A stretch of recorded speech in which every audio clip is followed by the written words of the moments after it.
নমস্কার সুধী ভক্তবৃন্দ, আমার ধর্মকথা চ্যানেলে আপনাদের সকলকে জানাই স্বাগত। আশা করি ঈশ্বরের আশীর্বাদে আপনারা প্রত্যেকে ভালো আছেন এবং সুস্থ আছেন। সামনে আসতে চলেছে বিজয়া একাদশী। আজকে আমরা সেই সম্পর্কেই জেনে নেব। ফাল্গুন মাসের কৃষ্ণপক্ষের একাদশী হলো বিজয়া একাদশী। প্রজাপতি ব্রহ্মা দেবর্ষি নারদকে বলেছেন, হে নারদ, বিজয়া একাদশী ব্রত অনুষ্ঠানের ফলে শ্রী রামচন্দ্র বিজয়ী হয়েছিলেন।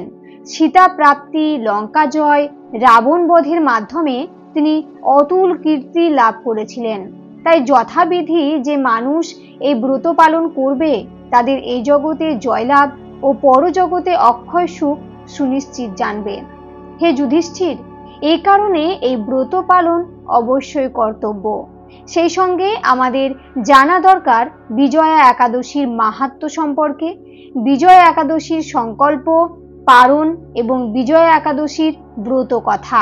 তো আসুন ভিডিওটি শুরু করা যাক। তবে মূল পর্বে যাওয়ার আগে আমার সকল দর্শকবৃন্দদের অনুরোধ করব, ভিডিওটি অবশ্যই পুরোটাই দেখবেন এবং ভালো লাগলে লাইক, কমেন্ট এবং শেয়ার করবেন এবং চ্যানেলে যদি নতুন হন তাহলে চ্যানেলটিকে সাবস্ক্রাইব করে রাখার অনুরোধ জানাচ্ছি।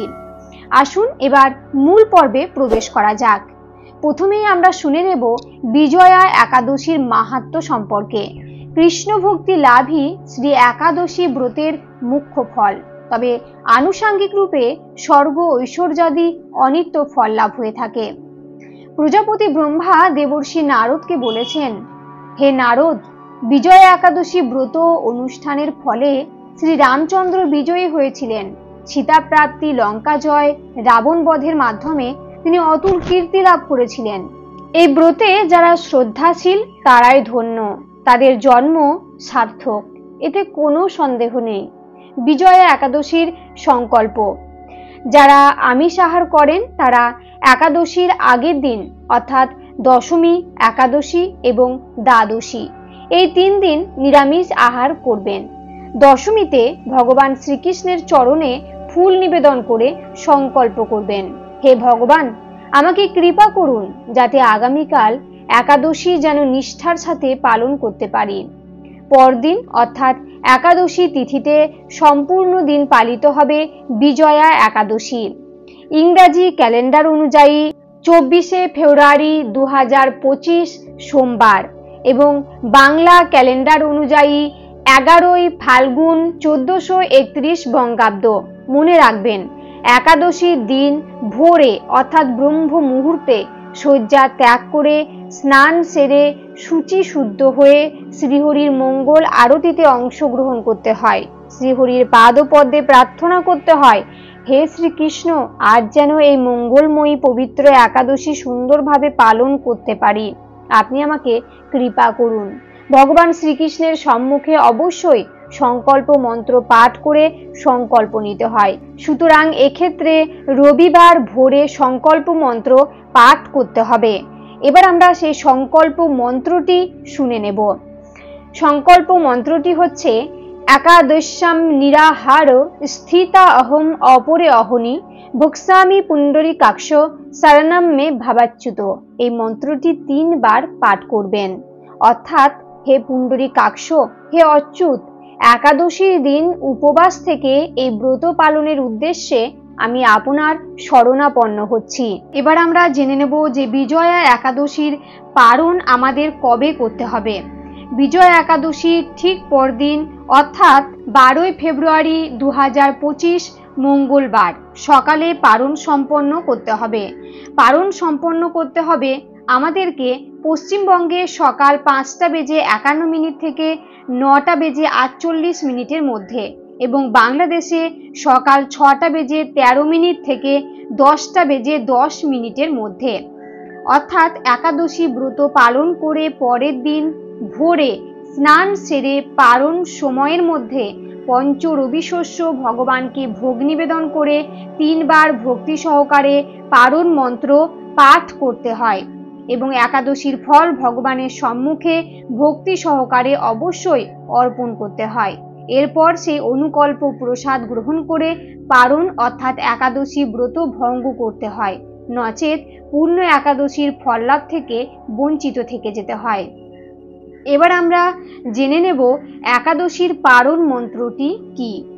পারণ মন্ত্রটি হচ্ছে ওম অজ্ঞান তিমিরান্ধস্য ব্রতে নানেন কেশব প্রসীদ সম্মুখনাথ জ্ঞান দৃষ্টি প্রদভব। এই মন্ত্রটিও কিন্তু আপনারা 3 বার বলবেন। অর্থাৎ, হে কেশব, আমি অজ্ঞান রূপ অন্ধকারে নিমজ্জিত আছি। হে নাথ, এই ব্রত দ্বারা আমার প্রতি প্রসন্ন হয়ে আমাকে জ্ঞান চক্ষু প্রদান করুন। একাদশী ব্রত পালনের প্রকৃত উদ্দেশ্য কেবল উপবাস করা নয়, নিরন্তর শ্রী ভগবানের স্মরণ, মনন ও শ্রবণ কীর্তনের মাধ্যমে একাদশীর দিন অতিবাহিত করতে হয়। শ্রীল প্রভু পাদ ভক্তদের এই দিন 25 মালা বা যথেষ্ট সময় পেলে আরো বেশি জপ করার নির্দেশ দিয়েছেন। একাদশী পালনের সময় পরনিন্দা, পরচর্চা, মিথ্যা ভাষণ, ক্রোধ, দুরাচারী, স্ত্রী সহবাস সম্পূর্ণরূপে নিষিদ্ধ। এবার আমরা শুনে নেব বিজয়া একাদশীর ব্রত কথা। ফাল্গুন মাসের কৃষ্ণপক্ষিয়া বিজয়া একাদশী ব্রত মাহাত্ম্য স্কন্দ পুরাণে বর্ণিত আছে। যুধিষ্ঠির মহারাজ ভগবান শ্রীকৃষ্ণকে বললেন, হে বাসুদেব, হে মধুসূদন, ফাল্গুন মাসের কৃষ্ণপক্ষের একাদশীর মাহাত্ম্য অনুগ্রহ করে আমাকে সবিস্তারে বর্ণনা করুন। ভগবান শ্রীকৃষ্ণ বললেন, হে কৈন্তেয়, এই একাদশী বিজয়া নামে পরিচিত। এই একাদশী ব্রত কথা ও মাহাত্ম্য সম্পর্কে প্রথম দেবর্ষি নারদ স্বয়ম্ভু ব্রহ্মার থেকে জ্ঞান লাভ করেছিলেন। তিনি এই প্রসঙ্গে যা বলেছিলেন তা আমি তোমাকে বলছি। এই পবিত্র পাপ বিনাশকারী ব্রত মানুষকে জয় দান করে বলে এই একাদশীর নাম বিজয়া। শ্রীরামচন্দ্রের লঙ্কা জয়ের কাহিনী। ত্রেতা যুগে শ্রীরামচন্দ্র 14 বছরের জন্য বনে গিয়েছিলেন। সীতা ও লক্ষ্মণের সঙ্গে তিনি পঞ্চবটী বনে বাস করতেন। সেই সময় লঙ্কাপতি রাবণ সীতা দেবীকে হরণ করেন। সীতার অনুসন্ধানে রামচন্দ্র চতুর্দিক ভ্রমণ করতে থাকেন। তখন মৃতপ্রায় জটায়ুর সাথে তার সাক্ষাৎ হয়। জটায়ু অন্তিমকালে রাবণের সীতাহরণের সমস্ত ঘটনা রামচন্দ্রকে জানিয়ে মৃত্যুবরণ করল। এরপর সীতা মাতাকে উদ্ধারের জন্য অগ্রসর হলে বানররাজ সুগ্রীবকে বালির হাত থেকে রক্ষা করে তাকে সিংহাসন ফিরিয়ে দেন।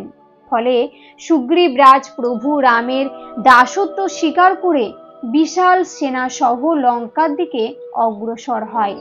ভগবান রামচন্দ্রের কৃপায় হনুমান এক লাফে সমুদ্র পাড়ি দিয়ে লঙ্কায় উপস্থিত হয়। সেখানে বন্দী যমরাজকে মুক্ত করেন। অত্যাচারে জর্জরিত উল্টো করে ঝোলানো শনিদেবকে উদ্ধার করেন। তাছাড়া বন্দী ইন্দ্রদেব, বরুণ দেবের মতো সমস্ত দেবতাদের করুণ অবস্থা দেখে ব্যথিত হন। এরপর অশোক বনে সীতা দেবীকে দর্শন করে শ্রীরামচন্দ্র প্রদত্ত আংটি তাকে অর্পণ করেন। সীতা মাতা হনুমানের সাথে ফিরতে অস্বীকার করেন, কারণ তিনি তার স্বামী রামচন্দ্রের সাথে ফিরতে চান। ফিরে আসার আগে লঙ্কা কাণ্ড অর্থাৎ লঙ্কা পুড়িয়ে ছারখার করে দেওয়া ঘটিয়ে রাবণের দর্প চূর্ণ করে দেন। ফিরে এসে শ্রীরামচন্দ্রের কাছে লঙ্কার সমস্ত ঘটনা ব্যাখ্যা করেন। হনুমানের কথা শুনে রামচন্দ্র সুগ্রীবের পরামর্শে সমুদ্র তীরে যান। সেই দুস্তর সমুদ্র দেখে তিনি লক্ষ্মণকে বললেন, হে লক্ষ্মণ, কিভাবে এই অগাধ সমুদ্র পার হওয়া যায় তার কোনো উপায় খুঁজে পাচ্ছি না। উত্তরে লক্ষ্মণ বললেন, হে পুরুষোত্তম, সর্বজ্ঞাতা, আদিদেব আপনি, আপনাকে আমি কি উপদেশ করব? তবে বকদালভ্য নামে এক মুনি এই দ্বীপে বাস করেন এবং এখানে থেকে 4 মাইল দূরে তার আশ্রম। হে রঘুপতি রাঘব, আপনি সেই প্রাচীন ঋষি শ্রেষ্ঠকে এর উপায় জিজ্ঞাসা করুন, তিনি নিশ্চয়ই এর উপায় বলে দেবেন। লক্ষ্মণের মনোরম কথা শুনে তারা সেই মহামুনি বকদালভ্যের আশ্রমে উপনীত হলেন এবং ভগবান রামচন্দ্র সেই মুনিকে ভক্তি সহকারে প্রণাম করলেন। মুনিবর শ্রী রামচন্দ্রকে পুরাণ পুরুষ রূপে চিনতে পারলেন এবং তিনি সশরীরে আশ্রমে উপস্থিত ভেবেই আনন্দে ভরে উঠল মহামুনির হৃদয়।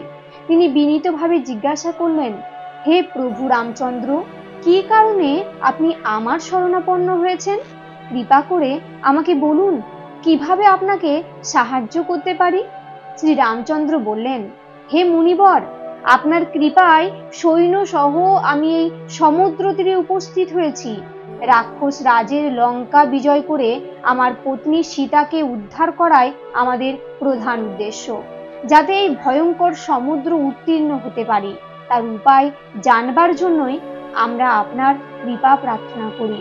মুনিবর প্রসন্ন চিত্তে পদ্মলোচন ভগবান রামচন্দ্রকে বললেন, হে প্রভু শ্রী রামচন্দ্র, আপনার অভীষ্ট সিদ্ধির জন্য যে শ্রেষ্ঠ ব্রত করণীয় তা বলছি, মন দিয়ে শ্রবণ করুন।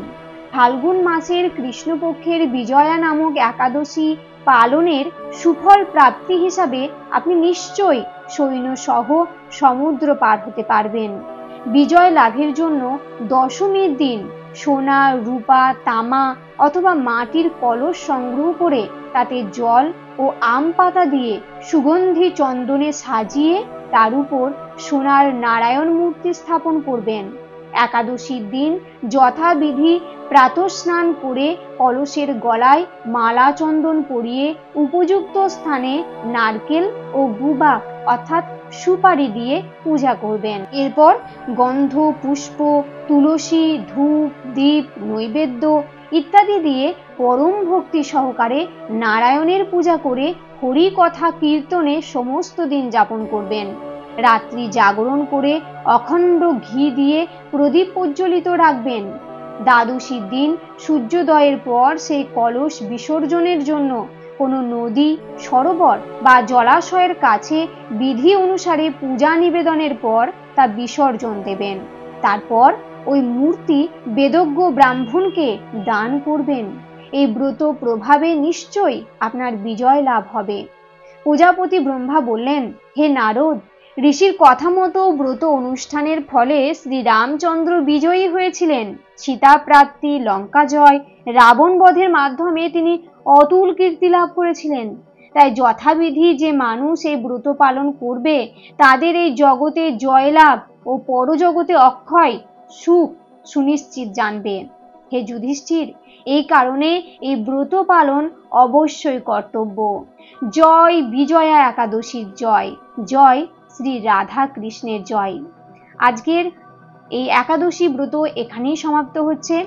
সকলেই ভালো থাকবেন, সুস্থ থাকবেন এবং সকলেই বিজয়া একাদশী পালন করুন এবং কমেন্টে অবশ্যই জয় শ্রী রাধা কৃষ্ণ এবং জয় বিজয়া একাদশীর জয় লিখে যাবেন। সকলেই ভালো থাকুন, সুস্থ থাকুন।